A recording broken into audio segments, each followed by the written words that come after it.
So it is my pleasure to speak today to Stefano Zordan, the adaptive leadership expert.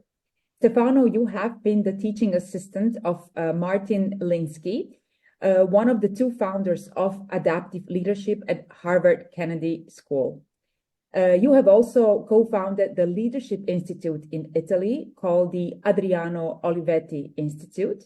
It is the first leadership training center in Italy. So today we will announce the first adaptive leadership event in Zagreb, Croatia, that will be held on April 19th and 20th at ZŠEM. At this video, we will also give some insights to our viewers about the upcoming workshop. So let us start. To begin with, Stefano, what is adaptive leadership and what are the key differences compared to traditional leadership?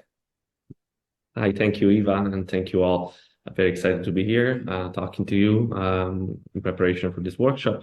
Adaptive leadership is a non-heroic approach to leadership. So the basic idea is that you don't need to be a hero to exercise leadership. You just need to be a human being. So leadership is approachable, is learnable by everyone. And the more people exercise leadership within a company or within an organization, the better off that company is. The basic idea is that leadership helps a company, a group, adapt to the challenges of the future. To exercise leadership means to facilitate the process of adaptation for that particular group. Okay, so it's a very specific but broad at the same time definition of leadership. Okay, thank you. Second question is, how can adaptive leadership help us in everyday business and our long-term goals? Leadership is both theoretical and practical. It helps us think. We need to think more. We need to stop and reflect more about where are we going with our groups, with our companies, with our organizations, you know, in the very rushed everyday pace of our life. So adaptive leadership helps us to stop and to look with a framework at my situation, at my organization, but it also gives you some very practical tools to diagnose what's around you and what's inside you. You know, because leadership, I want to say this very clearly, has to do both with you, with what's going on inside within you, and what's going on around you. And you need to explore both. You need to become familiar with both dynamics in order to exercise leadership. Thank you. And so what are some of the concrete tools that the participants of the workshop in Zagreb will receive from you? The first idea that we're going to spend a lot of time on is the distinction between authority and leadership. And once you start clarifying that, you know, everything becomes clearer. Leadership becomes less, you know, cloudy, but leadership, and you can start seeing opportunities to exercise leadership around you much more easily. Okay. Another thing we're going to do is to map the different people around us with a very specific,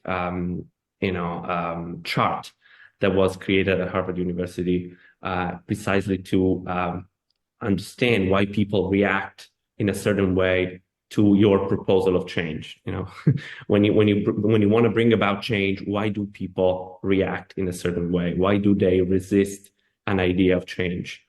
That's a big question that we're going to work on. Excellent. And can you give us maybe an example of solving the crisis of a globally recognizable company that is using adaptive leadership? There's many in the book, The Practice of Adaptive Leadership. You can find many cases, but I want to say that adaptive leadership is not that much about solving. Adaptive leadership is more about exposing challenges, bringing to the surface, you know, challenges that have been hidden for a long time. That being said, one interesting example is about the Barilla pasta maker, very famous around the world. I can't go into details, but it's a very interesting case of how adaptive leadership was used to transform the identity and the DNA of this company and to make it more in line with the values of its customers in the 21st century. So it's a very interesting story there. Excellent. And what is the most unusual situation or challenge that you have encountered in your practice of adaptive leadership? And how did you resolve it? Well, our workshops are always very, heated. Our workshops are experiential, so they're not top down. Participants are very much part of the success of the workshop. Sometimes I have people reacting a bit strongly to these ideas because these ideas are quite different from your usual ideas about leadership that we are familiar with. And so not everybody. I have two types of people. Some people are very they welcome these ideas, wholeheartedly. They find them very natural, very in line with their experience. Some other people resist them, maybe because they feel that change is taking away something from them. So it takes them a while to understand what they can do with these ideas, and that's okay. That's normal. That's natural. We are not talking about easy things here. Leadership is not about easy things. Leadership is about complex processes, and that's normal. Okay, thank you. And can you tell us about a moment in your career where you had to dance on the balcony and how that affected your approach to leadership? Well, I can tell you that my biggest challenge is to be an entrepreneur and a trainer at the same time. I'm both. And as an entrepreneur, I have to build, I have to sell. I have to, make my company grow, my institute grow. As a trainer, I have to challenge my participants. And those two things are not always easy to combine, to protect your clients and at the same time to tell them whatever they need to hear from you. So that's my biggest challenge. And I'm sure many of you can recognize that in themselves as well. And what do you think is the biggest misconception about leadership that people have today, and how can an adaptive approach to leadership change it? A lot of approaches and a lot of people in academia, in the industries, on the street, a lot of people think that leadership is something you have or you are or you're born with. For us, that's a big lie. Leadership is something you do if you want to, when you can, not something you have. Okay, so in adaptive leadership, there's no leaders and followers. There is human beings that can try to exercise leadership. It's a very big difference. Okay, thank you.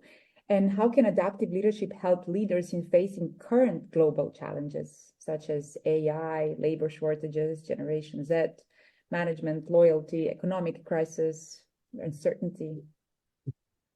As I said, adaptive leadership is not about fixing the small or big technical problems. Adaptive leadership is about thinking what possibilities are there for your company to thrive a little more, for your company, for your people. But in order to do that, adaptive leadership helps you identify what are the barriers that prevent this growth from happening.